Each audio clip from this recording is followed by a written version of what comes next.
Hello. I feel compelled to share my little mind journey this morning. I I'm at a small hotel in Anchorage. I traveled here to visit a friend, and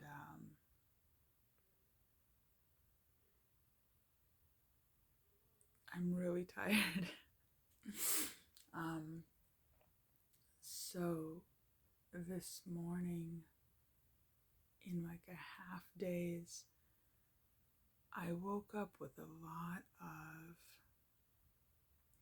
resentment, just being a very small person. And as the morning progressed, I kind of dipped into these feelings. So it was interesting to watch how watch my mind do what it does. And I thought, so some of the things I was thinking early on, in the morning, I woke up with all these resentments and fears, and like, oh, this hotel is like way too far from like the thing that I was gonna do today, and like I'm gonna have to spend extra money on transportation, and they don't have like a privacy please thing to hang on the door, so like I could just sleep all day, but then like if they like walk in while I'm sleeping, I'm like, ugh, I'm like so I had all these little thoughts of what this should be and what this isn't, this hotel.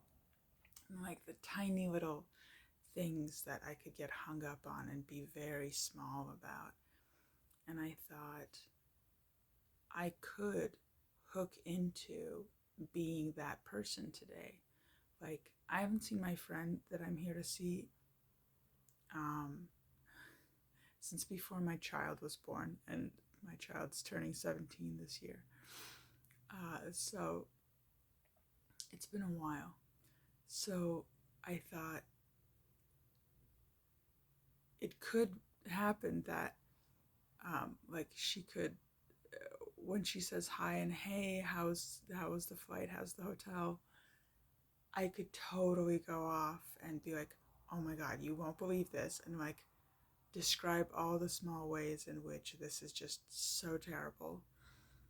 Um, and I could be that person and hook into those thoughts. And it's so interesting to see how it's not like I'm not that person anymore or something. If I buy into those thoughts, I'm right there. I'm right in this small mindset. So it's interesting to see that that's there. And then I thought, okay, let's ask the question, what is the origin of these thoughts? So, me feeling like there should be a thing to hang on the door that says privacy please so that people don't clean the room while I'm still here. Um, that is coming from a fear of exposure, a fear of, it's back to this thing that I discovered, um, the how dare you not take care of me thing, the helpless child needing care.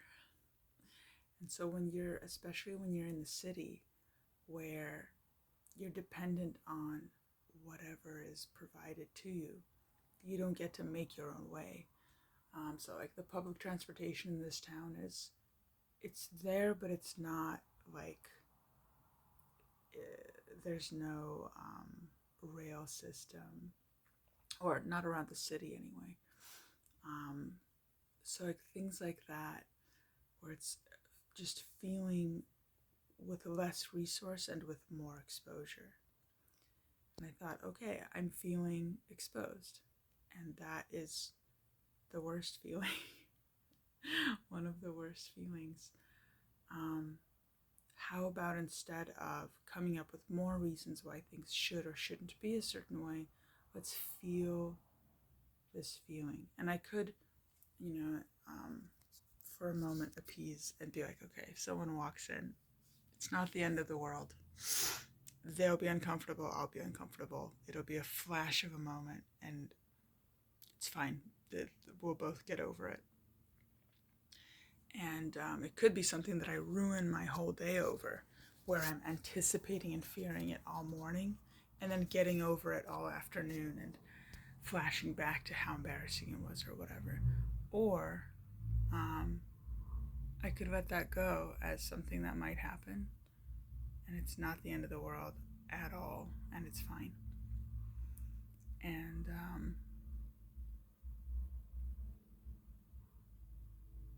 yeah, so I thought, okay, I can let that go with, putting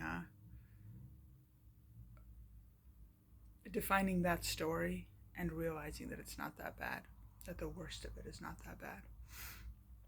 And then I can respect this feeling of helplessness and exposure and really feel in my body and the feeling of resentment toward whatever the deficiencies seem to be of the situation, and give space, because I'm very lucky in this moment that it's Sunday. I really don't have anywhere to be. My friend's working, so she's only off tomorrow. And so I'm here a day early because I was coordinating schedules around my kid. So I've got nothing to do, which is a really nice place to be in. Most people always have to be somewhere. There's an expectation placed on them. So I have time today to really feel into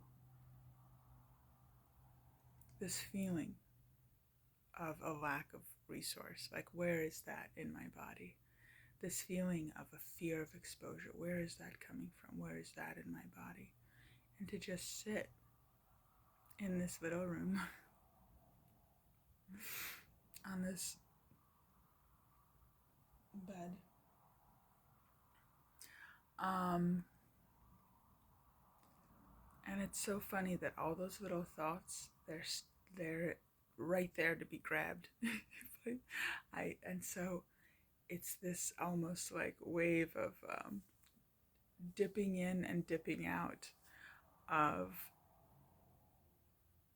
the noise of shoulds and shouldn'ts, because it is there in moments like these where I'm not in my element and I'm not in control of my environment. I'm not at home. Or I'm less in control.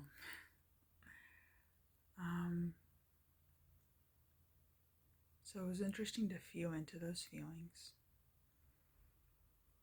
and to feel them where they live, in my hips, in my stomach, in my, when I let things spread, like in my shoulders and in my back and in my neck, and to let that tension resolve into a tingly softness.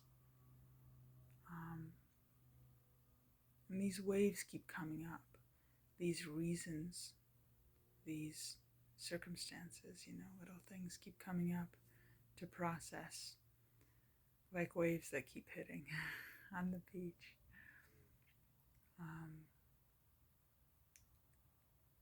So it's interesting to see how my mind goes from small to as expanded as I allow.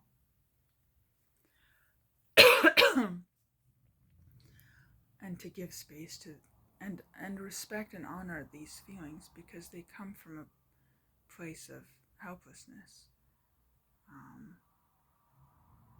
And I notice this, that people who can get very particular about things, and I am one of these people, I really am. You can, if you dip into their history and into their story, they have a story of helplessness from the very beginning of their life, where there are so many shoulds that they have imposed onto the world because they weren't the taken care of that they needed. And so many of us carry that, all those shoulds coming from that. And that's why I hear so much more shoulding from certain kinds of older folks, because the older you get, the more helpless you become, the less capable you are of doing certain things, or your mind's going, your body's going, and it's frustrating. And you feel like the world needs to take care of you, and it's not, because that's where we are. This world is not fully accommodating of all our needs. So it's interesting to see this moment, that flare of, how dare you not take care of me? The child turning to the mother and saying, you're supposed to be perfect. And then expanding from that and saying, nothing's perfect. And to really feel into that without the reactiveness that can come if you're not watchful.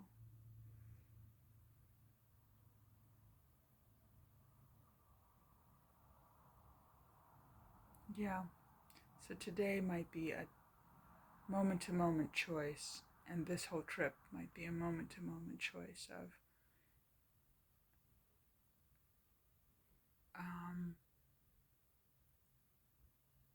feeling past the small version of me, because that version is very much alive and well and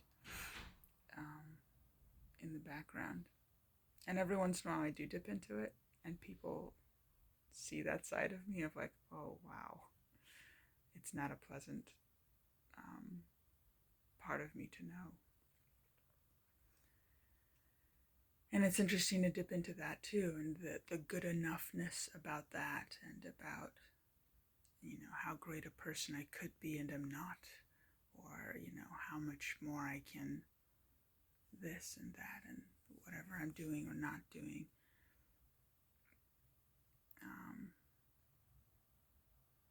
So there's the shoulds and shouldn'ts about me, and how I need to be able to operate in this world better. And that's, that those parts aren't there either. Those shoulds and those shouldn'ts aren't there either. And that it's okay to be this person who feels this way, who operates this way. And so to be okay with the seeming lack of resource and my seeming lack of inner resource, like all of those things, the best thing I can do is to feel into them. And to really, there's this mistake that I'm so glad I have all the stuff that I've been watching, like to tease apart and differentiate the mistake between buying into thoughts and honoring the feeling that's driving the sensation and the nervous system reaction that's feeding those thoughts. So it's okay to not buy into the thoughts, but then to honor that feeling of what is it that's really talking. It is a child that needs to be held. And so it's okay to hold that child and not tell them, well, you're silly, this is just how the world is. But to say, that's valid. That this feeling of helplessness is totally valid. And feel it, and not have a need to change it or make it go away, which is very uncomfortable.